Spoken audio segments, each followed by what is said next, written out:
Natyrisht që procesi i reformës në Këshillin Prokurorial të Kosovës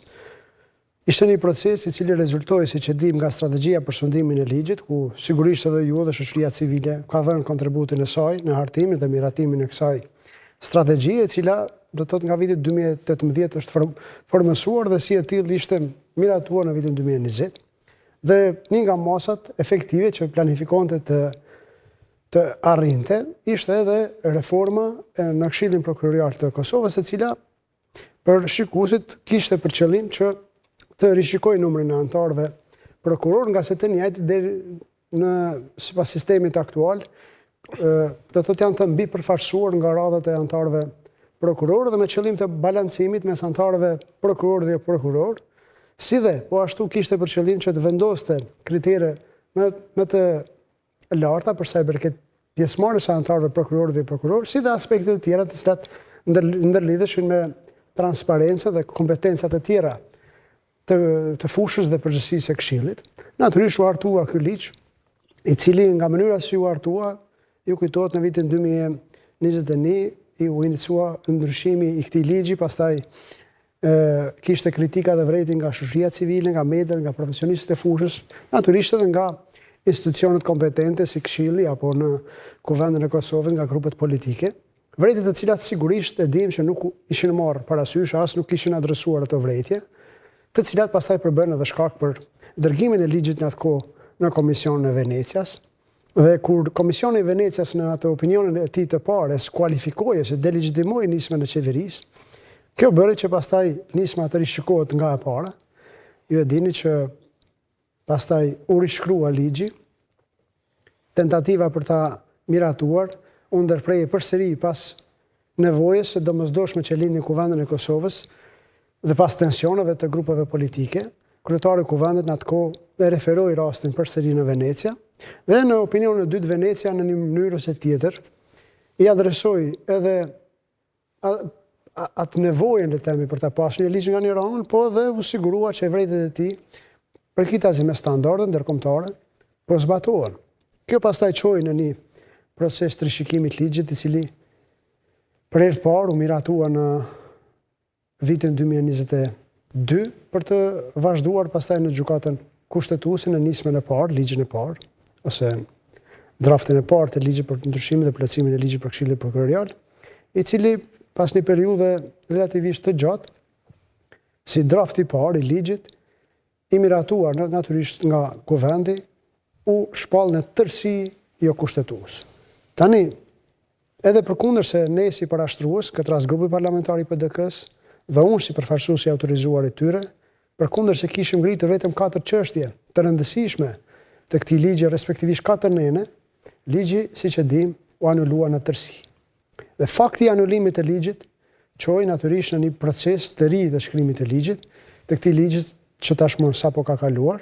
nga gjykata kushtetuese dhe natyrisht gjetjet e gjykatës kushtetuese u adresua në masën më të madhe, por që në pikpamjen tonë, jo në mënyrën e duhur dhe jo në vëllimin që kërkoi të adresoheshin. Kur ky ligj pastaj u miratua në vitin 2024, në 18 korrik të vitit të shkuar, ne e parashtruam ose ngritëm rastin pranë gjykatës kushtetuese me disa pretendime, tani po dalte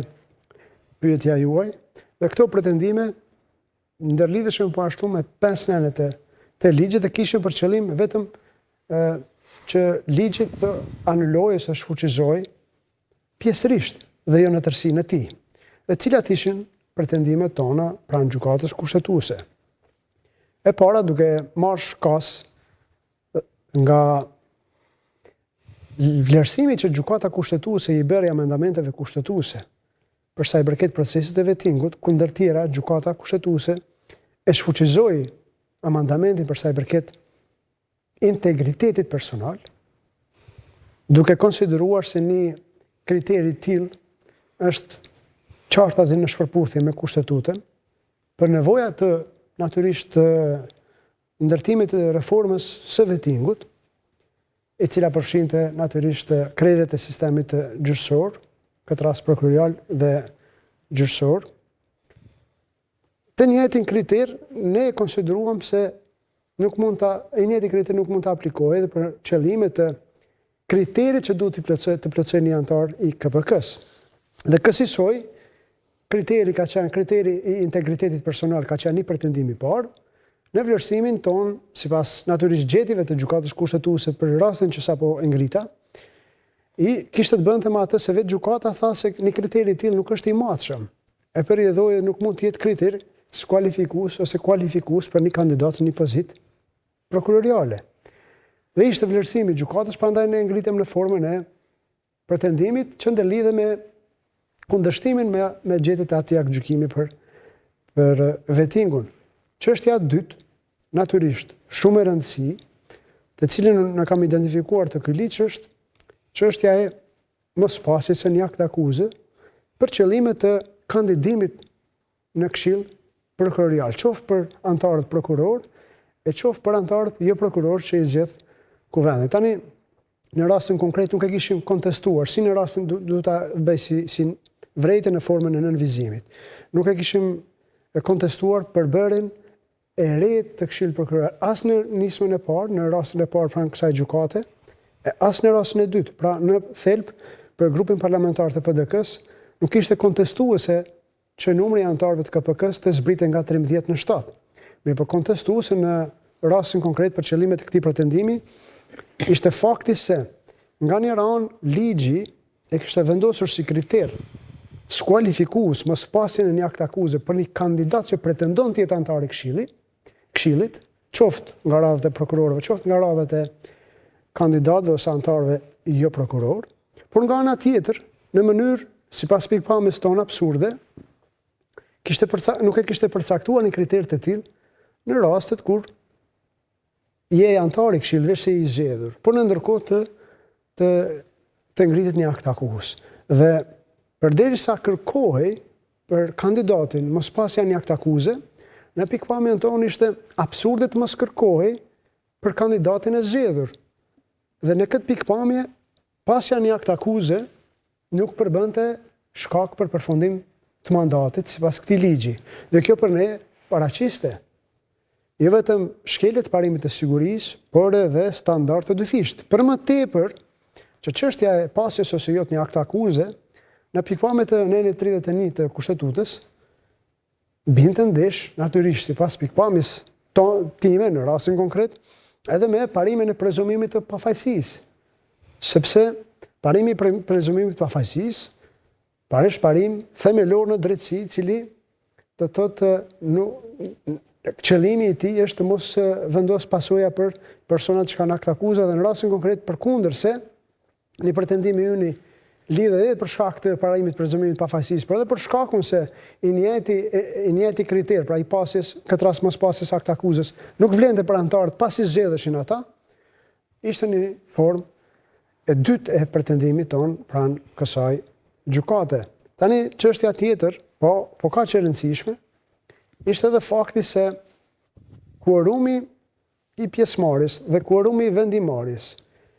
i propozuar në ligjin të cilin ne kishim kontestuar, në thelb nuk ndryshonte nga ligji i parë, të cilin gjykata veçse kishte rrëzuar. Me pak ndryshime,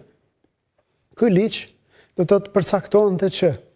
kuorumi për vendimarrjen, kuorumi për mbledhje të këshillit ishte 5 nga 7. Pra 5 antar të këshillit, që i bie 4 antar të brendshëm dhe 1 antar i jashtëm, duhet të ishin 5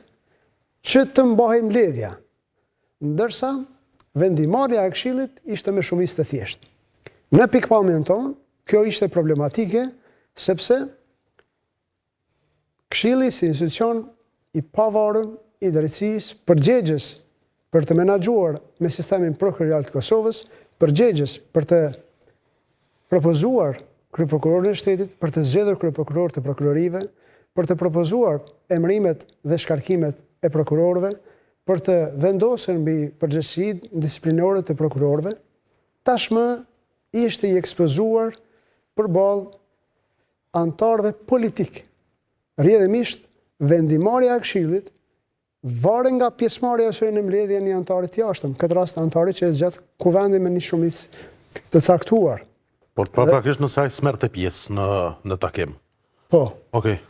Sa përshërcim? Dhe në rastin konkret, ishte një rregullim i nënvën brenda ati neni që po e ngre me të drejtë dhe gëzimi që mos pjesëmarrja e anëtarit jashtë në një farë forme ishte sankcionuar që e bënte të detyrueshme pjesëmarrjen. Por nuk ishte e sigurt pjesëmarrja atyre dhe në këtë mënyrë politika po merrte rol në procesin e vendimmarrjes në KPK.